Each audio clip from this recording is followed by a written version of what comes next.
ಮೃತ ರೇಣುಕಾ ಸ್ವಾಮಿಯ ರಿಪೋರ್ಟ್ ಬಂದಿದೆ. ರಿಪೋರ್ಟ್ನಲ್ಲಿ ನಿಜಕ್ಕೂ ಕೂಡ ಆಘಾತಕಾರಿ ಅಂಶಗಳು ಹೊರಗೆ ಬಂದಿದೆ.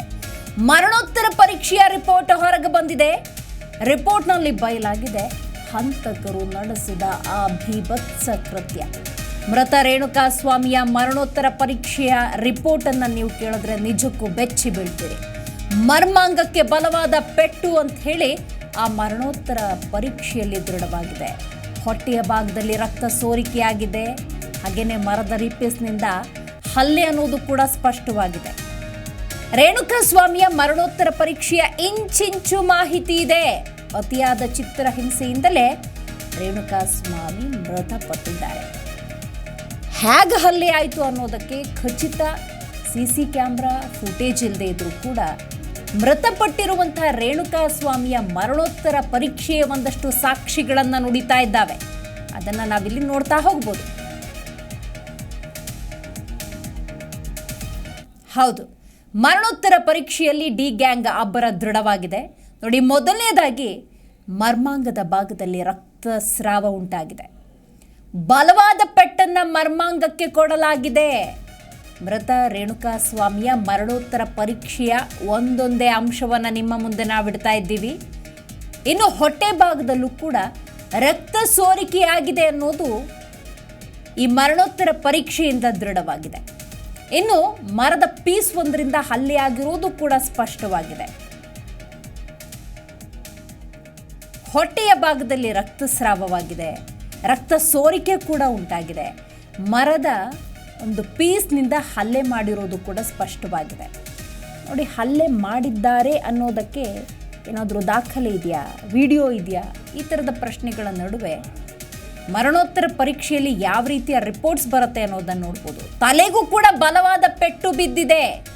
ಇನ್ನು ಕೈಕಾಲು ಬಾಗು ಹಾಗೆಯೇ ಬೆನ್ನಿನಲ್ಲಿ ಕೂಡ ರಕ್ತ ಬಂದಿದೆ ಅನ್ನುವಂಥ ಮಾಹಿತಿ ಇದೆ. ಕೈ ಕಾಲು ಬೆನ್ನಿನಲ್ಲಿ ರಕ್ತ ಬಂದಿದೆ. ಎದೆಯ ಭಾಗದಲ್ಲೂ ಕೂಡ ರಕ್ತ ಹೊರಗೆ ಬಂದಿದೆ. ಇದು ಗಮನಿಸಬೇಕಾದ ಮತ್ತೊಂದು ಅಂಶ. ಇನ್ನು ದೇಹಕ್ಕೆ ಆಘಾತವಾಗಿ ರಕ್ತ ಹೆಪ್ಪುಗಟ್ಟಿ ಇಲ್ಲಿ ರೇಣುಕಾ ಸ್ವಾಮಿ ಮೃತಪಟ್ಟಿರೋದು. ಹಲ್ಲೆಗೆ ಮರದ ಪೀಸ್ ಬೆಲ್ಟನ್ನು ಬಳಕೆ ಮಾಡಲಾಗಿದೆ. ದೇಹದಲ್ಲಿ ಅಂದಾಜು 15 ಕಡೆ ಗಂಭೀರವಾದಂಥ ಗಾಯವಾಗಿದೆ. ಮುಖ ದವಡೆಯನ್ನು ನಾಯಿಗಳು ಕಿತ್ತಿದ್ದಾವೆ. ಯಾಕಂದರೆ ಹಾಕಿದ್ದು ಮೋರಿಯಲ್ಲಿ ಆ ಮೃತ ದೇಹವನ್ನು. ನಂತರ ನಾಯಿಗಳು ಎಳೆದು ತರ್ತವೆ. ಆ ಮುಖ ದವಡೆಯ ಭಾಗವನ್ನು ನಾಯಿಗಳು ಕಿತ್ತಿದ್ದಾವೆ ಅನ್ನುವಂಥ ಸದ್ಯದ ಮಾಹಿತಿಯಂತೂ ಲಭ್ಯವಾಗಿದೆ.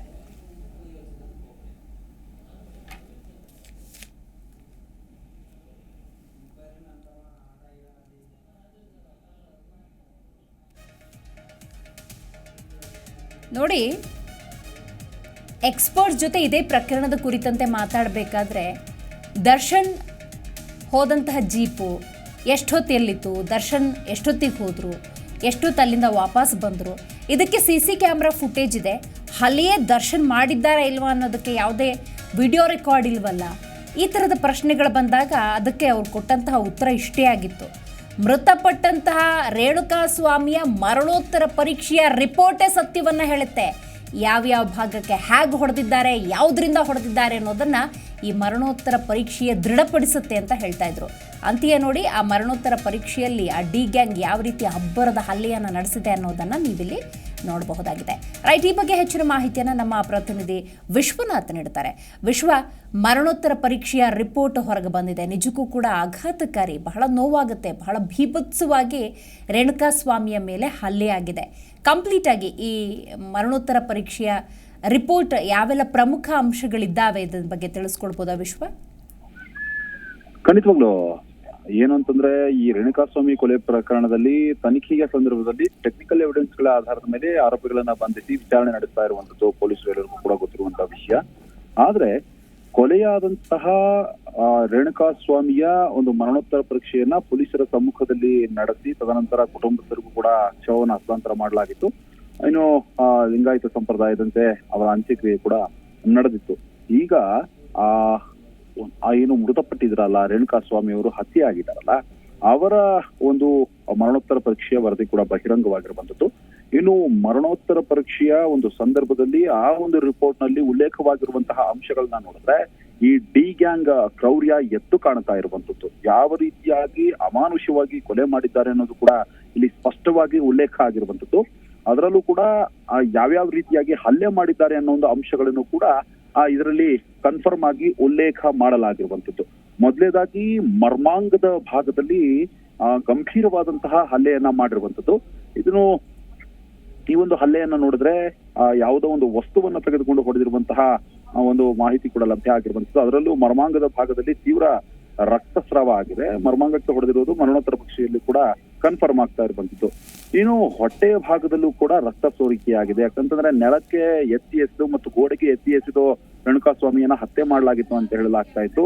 ಈ ಒಂದು ಆಯಾಮದಲ್ಲೂ ಕೂಡ ಚೆಕ್ ಮಾಡಿದಂತಹ ಸಂದರ್ಭದಲ್ಲಿ ಹೊಟ್ಟೆ ಭಾಗದಲ್ಲಿ ರಕ್ತ ಸೋರಿಕೆ ಆಗಿದೆ ಮತ್ತು ಮರದ ಪೀಸ್ನಿಂದ ಗಂಭೀರವಾದಂತಹ ಹಲ್ಲೆಯನ್ನು ಕೂಡ ಮಾಡಲಾಗಿದೆ ಅಂತ ಕನ್ಫರ್ಮ್ ಆಗಿದೆ. ಹೀಗಾಗಿ ಹೊಟ್ಟೆಯ ಭಾಗದಲ್ಲಿ ತೀವ್ರ ರಕ್ತಸ್ರಾವ ಆಗಿರುವಂತದ್ದು ಮತ್ತು ತಲೆಯ ಭಾಗಕ್ಕೂ ಕೂಡ ತೀವ್ರ ಪೆಟ್ಟಾಗಿದೆ. ಆದ್ರೆ ರಕ್ತ ಸೋರಿಕೆ ಆಗಿಲ್ಲ. ಅಂತಂದ್ರೆ ಇನ್ನರ್ ಬ್ಲೀಡಿಂಗ್ ಅಂತ ಏನ್ ಹೇಳ್ತಾರೆ, ಅಂತಂದ್ರೆ ಆಂತರಿಕ ರಕ್ತಸ್ರಾವ ಆಗಿರುವಂತದ್ದು ಇಲ್ಲಿ ಕನ್ಫರ್ಮ್ ಆಗ್ತಾ ಇರುವಂತದ್ದು.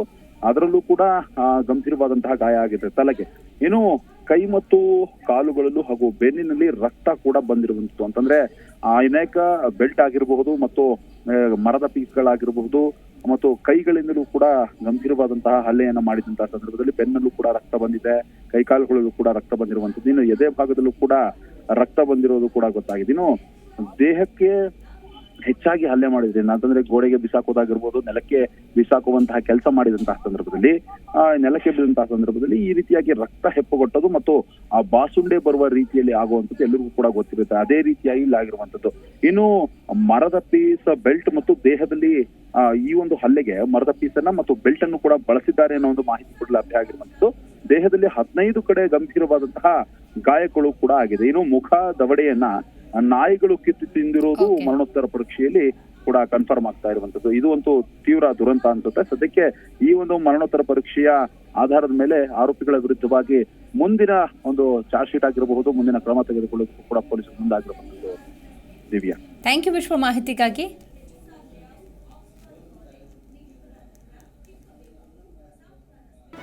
ಜಿ ಕನ್ನಡ ನ್ಯೂಸ್ ಈಗ ನಿಮ್ಮ ಮನೆಯಲ್ಲೇ ನೋಡಿ.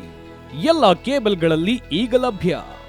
ಸನ್ Direct 292, Jio TV 1334, U digital 162, city cable 51, GTPL 17, Abhishek cables 821, Rockline telecommunication 51, Shri Basaveshwara number 60, Vinayaka digital number 53, in digital number 896ರಲ್ಲಿ.